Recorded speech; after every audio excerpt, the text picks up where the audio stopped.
Bonjour mes petits curieux. Alors aujourd'hui, on va aborder le sujet de la décision. Vous savez que c'est un sujet qui me tient à cœur, hein, et on va parler en particulier de la décision éclairée.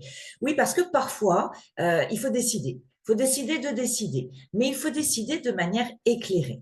Pourquoi je pense à ça aujourd'hui? J'avais envie de vous partager. C'est parce qu'il y a quelques jours, l'une des personnes que j'accompagne m'appelle un petit peu peinée pour me faire part d'une décision, mais décision annoncée par son supérieur en accord, pardon, avec sa manager. On vient de lui annoncer qu'il va changer de service, il va changer de mission. Tout le monde s'est mis d'accord, même avec le nouveau manager. Ok, super. Et lui? Alors, bien évidemment, il a le droit à la parole. On lui demande de prendre une décision.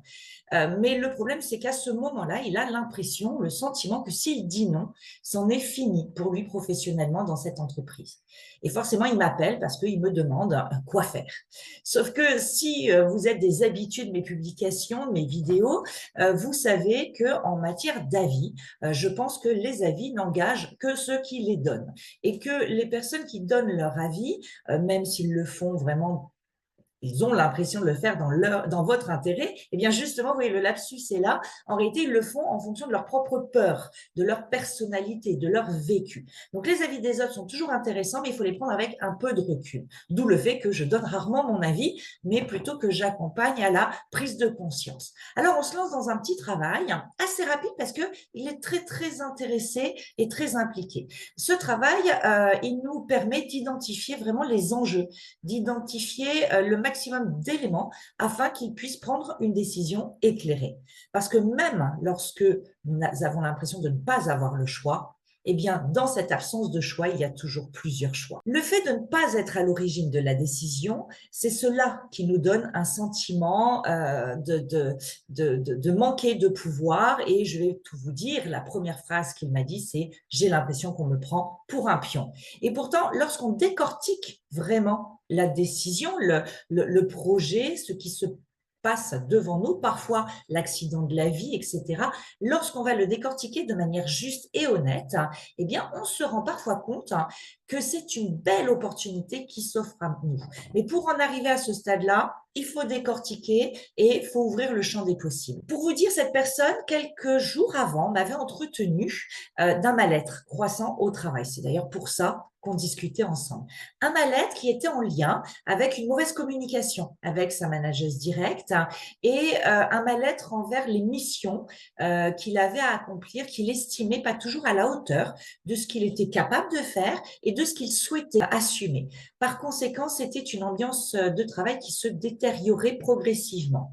Et puis arrive donc cette réunion à laquelle il ne s'attendait pas, au cours de laquelle on lui propose de changer de service, de manager, et on lui propose de prendre des responsabilités supérieures. Il lui sera demandé d'exploiter réellement ses compétences, tout en continuant bien sûr à les parfaire, puisque tout nouveau poste, on apprend. Alors, on a commencé l'entretien avec de son côté un sentiment très, très négatif de se faire manipuler, d'être un simple pantin. Et vous savez quoi? Il en est ressorti complètement reboosté avec les points qui étaient négociables pour lui, acceptables, et les points qui n'étaient pas négociables, avec des recherches à côté de ce qu'il pouvait demander, jusqu'où il pouvait aller pour préparer ce deuxième entretien. Suite à son rendez-vous avec sa direction, je vous donne tous les épisodes, ils ont acté ces changements. Il a su accepter certaines choses qui étaient finalement complètement acceptables, mais il a imposé celles qui étaient importantes pour lui. Je crois qu'il a obtenu quasiment 90% de ce qu'il voulait. Aujourd'hui, il est très satisfait. Il est satisfait d'avoir dit oui, mais pas oui sans compromis.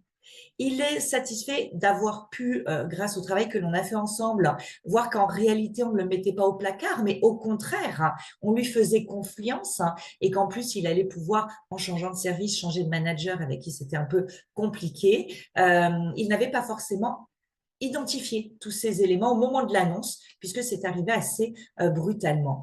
Parfois, vous voyez, nos pensées, nos sentiments nous obscurcissent l'esprit. Il part donc pour 2 mois dans un autre service. Il va continuer à progresser tout en prouvant ce qu'il est capable de faire. C'est le début d'une nouvelle aventure. À ma question, comment vous vivez aujourd'hui ce changement? J'ai adoré parce qu'il m'a répondu qu'il appréhendait assez bien ce changement Et il m'a dit exactement, j'appréhende assez bien ce changement, je dirais même que ce n'est plus un changement pour moi, c'est une évolution. Waouh, j'en ai des frissons. Grâce à lui, vous voyez, ça me donne envie de vous poster ça. Et une nouvelle fois, osez prendre de la hauteur sur ce qui vous arrive, osez être objectif dans les informations que vous recevez, de manière à ce que la décision que vous allez prendre soit parfaitement éclairée. Quelle que soit votre décision, ça sera la bonne parce que c'est la vôtre. Le tout, c'est à un moment donné de décider de passer à l'action et d'entreprendre des choses pour vous. Je suis toujours là pour en parler. N'oubliez pas, rendez-vous de découverte pour qu'on puisse parler de votre projet et voir si je peux vous accompagner, si vous correspondez aux personnes avec qui j'aime travailler. Et puis, n'hésitez pas à continuer à suivre les publications, les vidéos. Et pour tout désabonnement, si vous recevez ça par email, il suffit d'en faire la demande et ce sera pour moi un indicateur.